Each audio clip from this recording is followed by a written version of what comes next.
함께 읽을 말씀으로 우리에게 필요한 마음이라는 제목으로 하나님 말씀 나누기 원합니다. 온 나라가 최순실 게이트 사건으로 매우 혼란스럽습니다.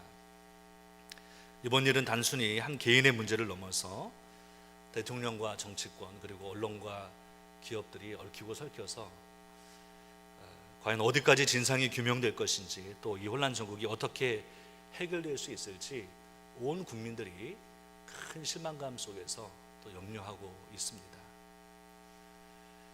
어느 정부에서든지 국민들은 새로 선출된 대통령이나 정치인들에 대한 기대감을 가지고 나라의 새로운 모습을 기대합니다. 우리가 이번에 이렇게 새로 대통령을 뽑았으니까, 국회의원들을 뽑았으니까 좀 이렇게 나라를, 사회를 새롭게 만들어주겠지. 그러나 지나고 보면 참 아쉬움들이 많죠.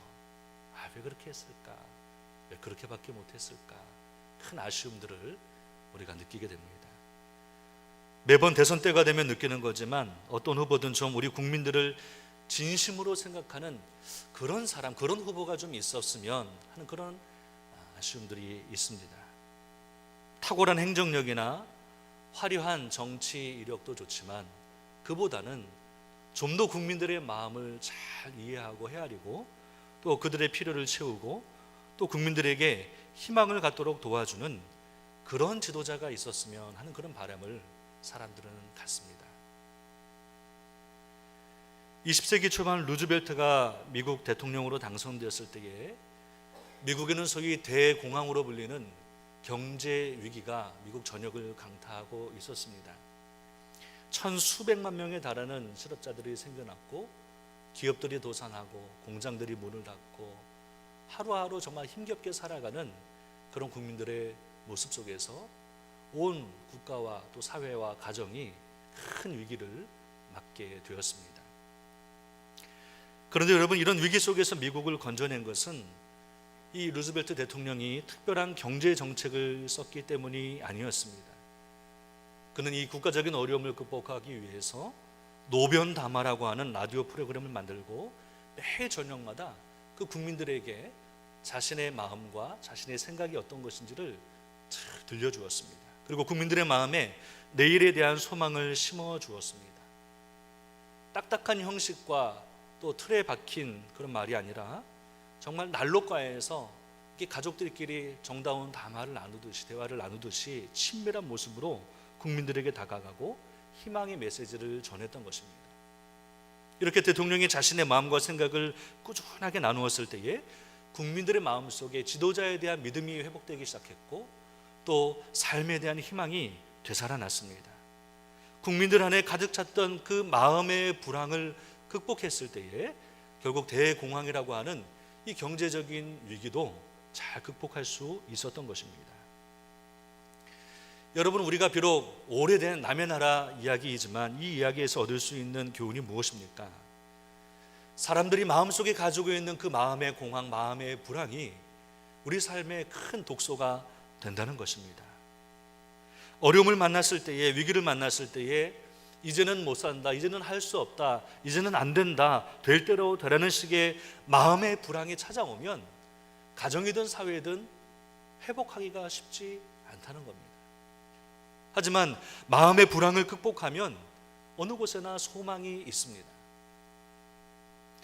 우리는 오늘날 우리 사회의 경제 불황이나 또 정치 위기보다 사실 이 시대를 살아가는 우리 자신과 이 시대를 살아가는 모든 사람들의 마음에 일어나고 있는 그 마음의 공황과 불황을 경계해야 합니다. 특별히 이 시대에 살아가는 많은 젊은이들, 청년들의 마음의 상태, 그 마음의 불황이 생기지 않도록 우리가 힘쓰고 주의해야 합니다. 우리 젊은이들이 어떤 마음을 가지냐에 따라서 그들의 인생과 우리 사회의 미래가 달라지기 때문이죠. 그래서 잠언 18장 14절은 이렇게 말씀합니다. 사람의 심령은 그의 병을 능히 이기려니와 심령이 상하면 그것을 누가 일으키겠느냐.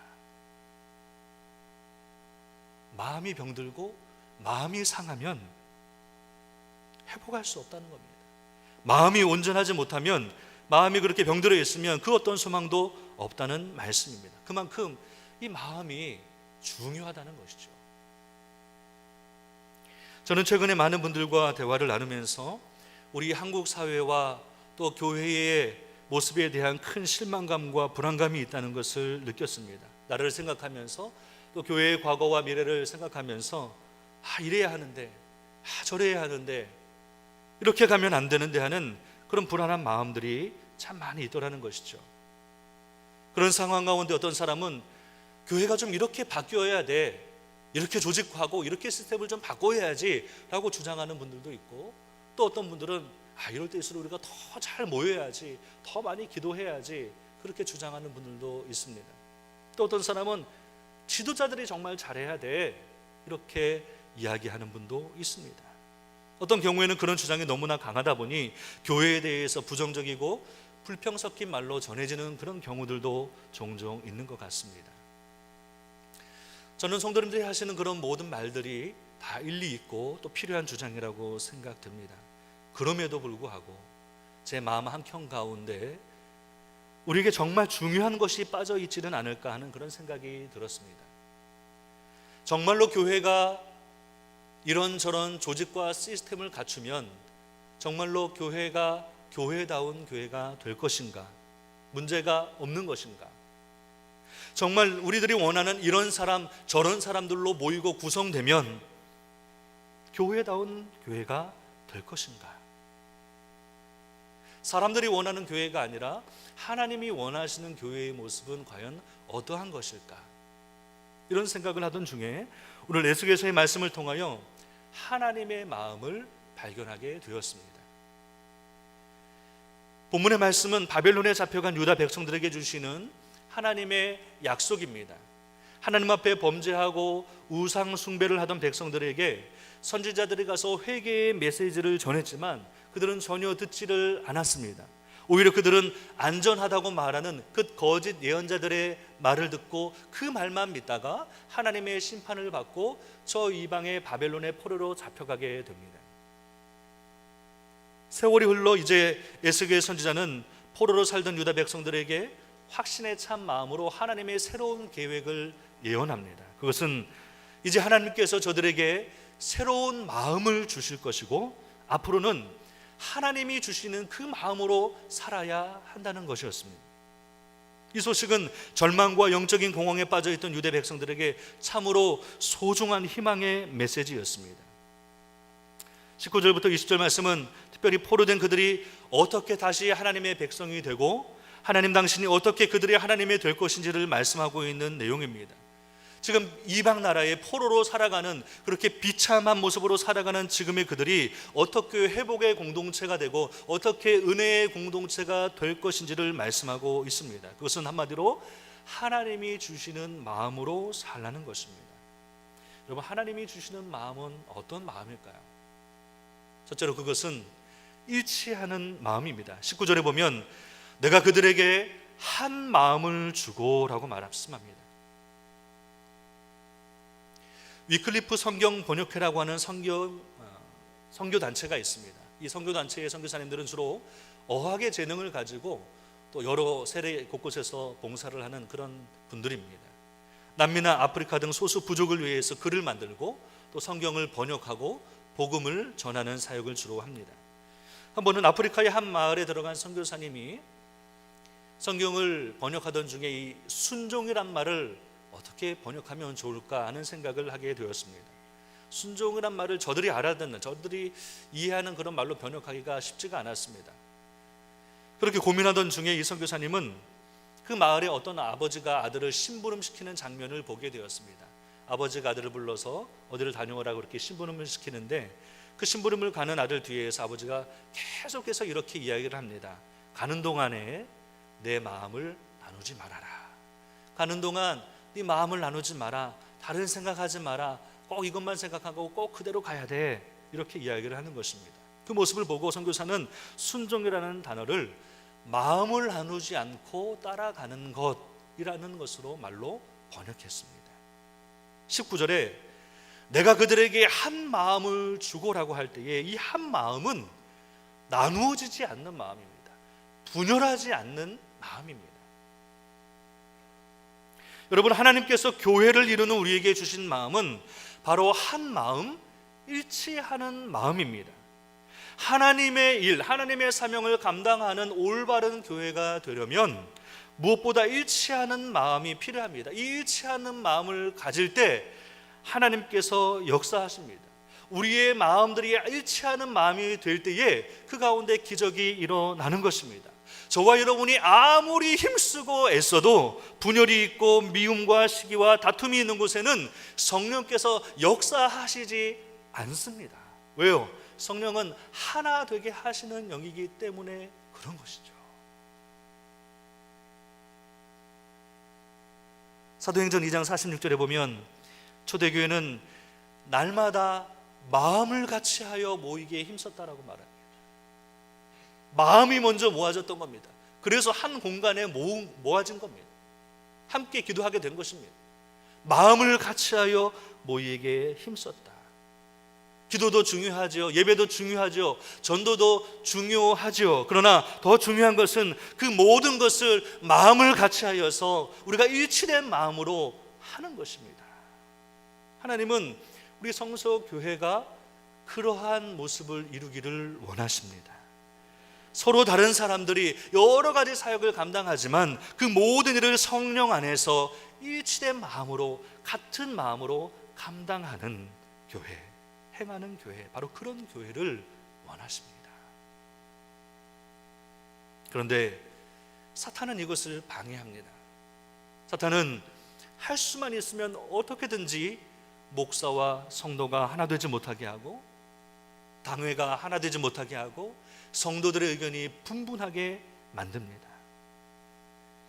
여러분 기억하십시오. 오늘날 한국교회 안에 그렇게 마음이 나뉘고 분열되어 하나님의 거룩함과 하나님의 영광을 말하면서도 깨지고 산산조각난 교회들이 얼마나 많으며, 그 속에서 상처받은 영혼들, 상처받고 교회를 떠나서 지금도 방황하는 사람들이 얼마나 많이 있는지를 우리는 똑똑하게 기억해야 합니다.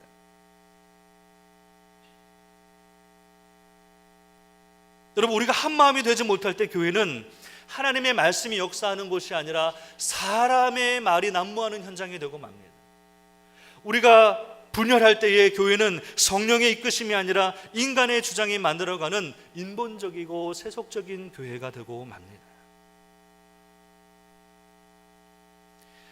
여러분, 사실 교회에 함께 모인 우리는 참 많이 다른 사람들이죠. 지나온 과거의 삶도 참 다르고, 지금 살아가는 형편과 수준도 다르고, 또 서로의 생각이나 마음도 앞으로의 계획도 다 다른 사람들이 모여 있습니다. 뭘 하나 결정하려고 해도 의견이 얼마나 다른지 모릅니다. 그러면 그렇게 모여있는 우리가 어떻게 일치된 마음, 한 마음을 가질 수 있습니까? 여러분, 교회의 영적 거룩함이란 가장 먼저 하나님을 향해서 한 마음을 갖는 겁니다. 우리의 하나님을 향한 마음이 나누어지지 않는 겁니다. 여러분, 하나님이 제일 싫어하시는 게 뭡니까? 두 마음을 품는 것입니다. 혼합하는 것입니다. 혼합할 때에 그 모든 거룩함들이 끼어지게 되어 있습니다. 유다 백성들이 바벨론의 포로가 된 것은 하나님과 우상 사이, 하나님과 열방 사이에서 그 백성들의 마음이 갈려서 갈팡질팡했기 때문입니다. 하나님을 섬기는 것 같았는데 세상도 기웃거리는 겁니다. 하나님의 말씀을 듣는 것 같았는데 이방인들의 말에도 귀를 기울이는 겁니다. 하나님만 섬기는 줄 알았는데, 하나님만 바라보는 줄 알았는데 그렇지 않더라는 것이죠. 그래서 이제 하나님이 그들을 회복시키실 때에 가장 먼저 회복시키신 것은 그들의 생활이나 환경이 아니라 그들의 마음이었습니다. 그 마음을 먼저 바꿔주시는 겁니다. 하나님을 향한 한 마음, 그 한 마음으로 그 공동체 안에도, 그들 백성 가운데도 일치된 마음을 갖도록 하신 것입니다. 바라기는 저와 여러분 모두가 하나님이 주시는, 성령이 주시는 이 한 마음을 잘 지켜나가는 그런 거룩의 사람들이 될 수 있기를 주님의 이름으로 축원합니다. 둘째로 여러분, 하나님이 주시는 마음은 부드러운 마음입니다. 본문 19절 중반을 보면 이렇게 말씀하죠. 그 속에 새 영을 주며 그 몸에서 돌 같은 마음을 제거하고 살처럼 부드러운 마음을 주어 여기 돌 같은 마음이라고 하는 것은 히브리어로 렙 하에벤이란 말입니다. 하에벤은 아주 딱딱한 돌을 의미합니다. 즉 돌같이 단단하게 굳어있는 그 마음을 의미하는 것이죠. 반대로 부드러운 마음은 렙 바살이라고 합니다. 부들부들한 살, 그것이 바살입니다. 성령님은 우리의 돌같이 굳어버린 마음을 살처럼 부드러운 마음으로 바꾸어 줄 수 있는 유일한 분이십니다. 여러분, 부드러운 마음이라는 게 어떤 마음인가요? 무엇보다 그것은 온유한 마음입니다. 마치 대패질을 잘한 나무 표면처럼 아주 잘 다듬어진 성품을 가지고 있는 사람이죠. 온유한 마음을 가진 사람은 상대방에게 상처를 주는 것이 아니라 그 상처를 싸매고 감싸줍니다. 온유한 사람의 말과 행동 속에는 상대방을 찌르는 가시가 없습니다. 그런 과격함이 없습니다. 옳은 얘기를 하더라도, 옳은 하나님의 의를 주장하면서도 온유함의 그릇에 담아서 이야기를 하는 사람이 됩니다. 성령을 의지하지 않는 사람은 과격한 행동을 하게 되죠. 온유한 사람은 따뜻한 용서의 마음을 가진 사람입니다. 그런 사람은 넓은 마음을 가지고 나와 다른 사람들의 모습, 행동을 이해하고 수용합니다. 여러분, 우리가 교회라고 하는 이 공동체 안에서 그런 온유한 사람들과 함께 멍에를 메고 일하는 것, 이것은 여러분 정말 행복한 일입니다. 내가 그 사람을 만나고 그 공동체에 가면 갈수록 내가 회복되는 겁니다. 만나면 만날수록 성장하는 겁니다. 그래서 더 만나고 싶은 관계, 더 모이고 싶은 그런 관계가 되는 것이죠. 자꾸 모이고 싶은 거예요. 자꾸 모여서 예배하고, 자꾸 모여서 기도하고, 자꾸 모여서 하나님의 일들을 섬기고 봉사하고 감당하고 싶은 것이죠. 그 마음들이 일어나는 그 공동체, 그게 교회인 것이죠. 여러분, 정치도 그렇고 교회도 그렇고 모두가 개혁이 필요하다고 이야기합니다. 이렇게 바뀌어야 돼, 이렇게 싹 바꿔버려야 돼, 이렇게 개혁해야 돼. 그러나 여러분, 정말 고쳐야 할 부분은 제도가 아니라 사실은 마음입니다. 마음이 새로워져야 세상이 변하고 회복될 수 있습니다.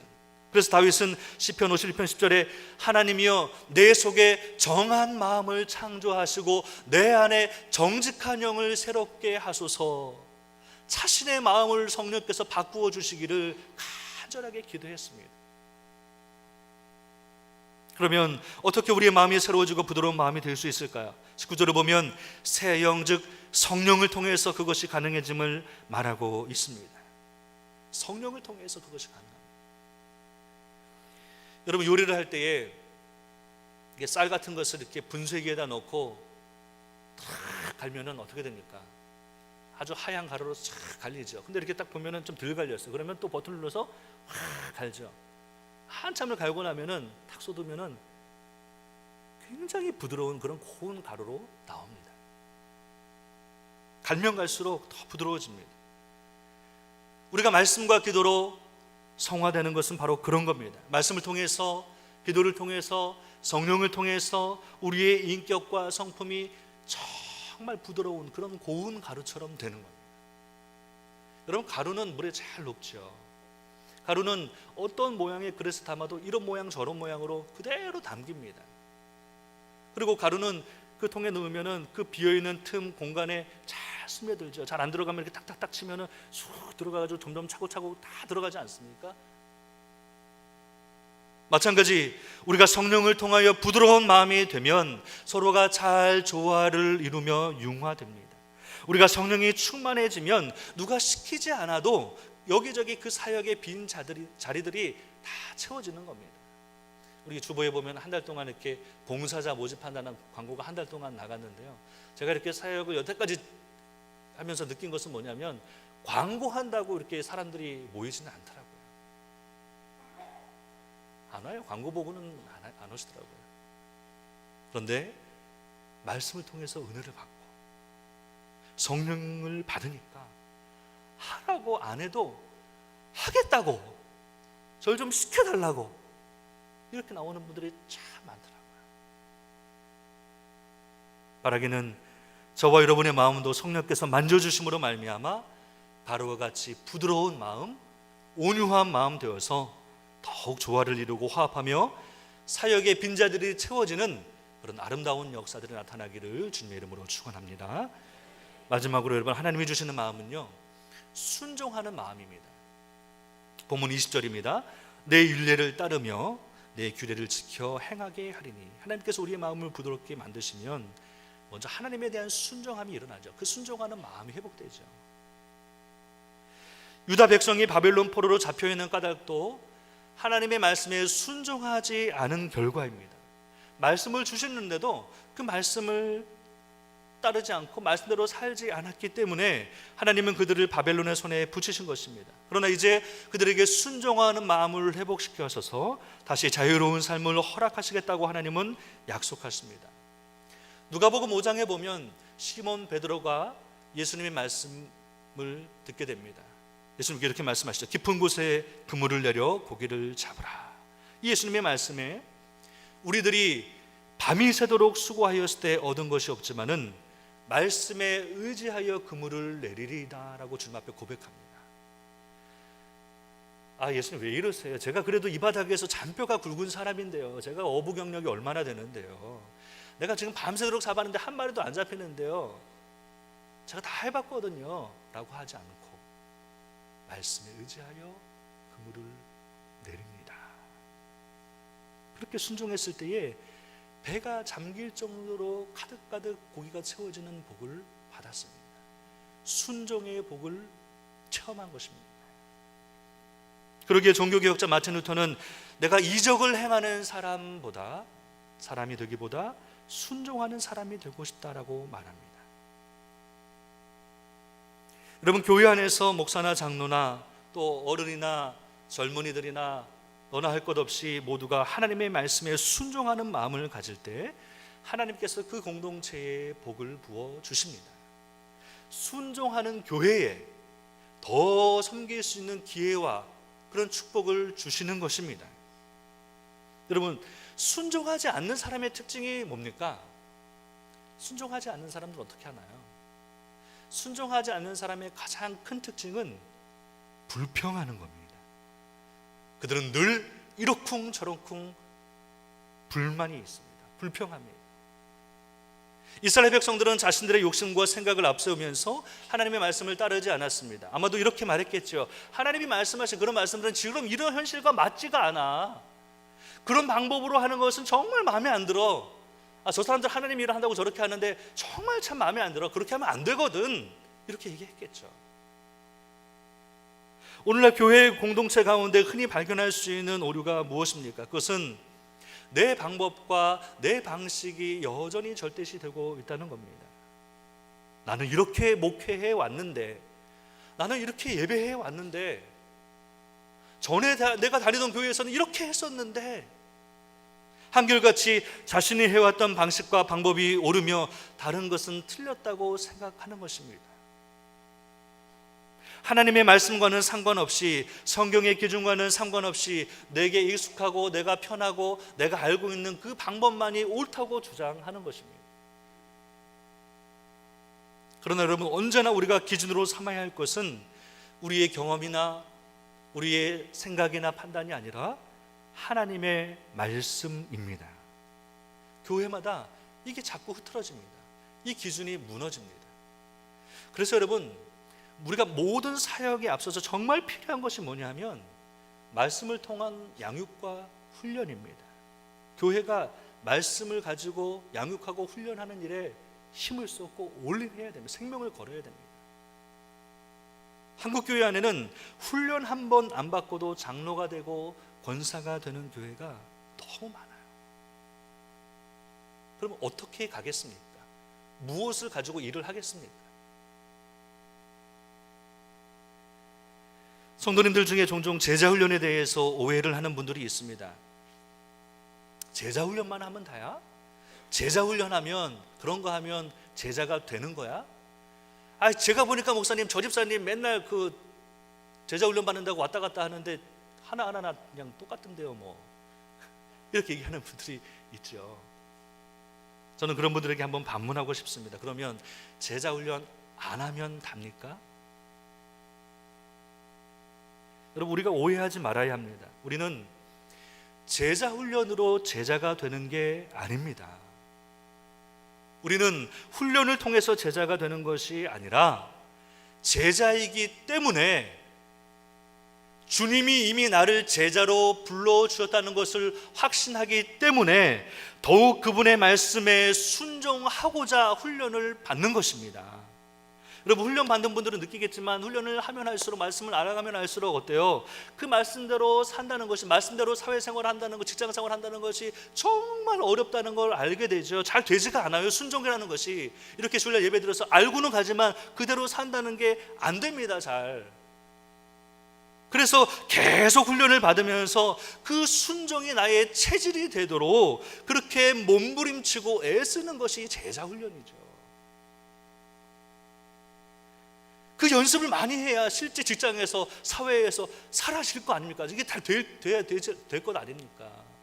내가 총 쏘도 훈련을 한 적이 없는데 어떻게 총을 들고 전쟁에 나가 쏩니까?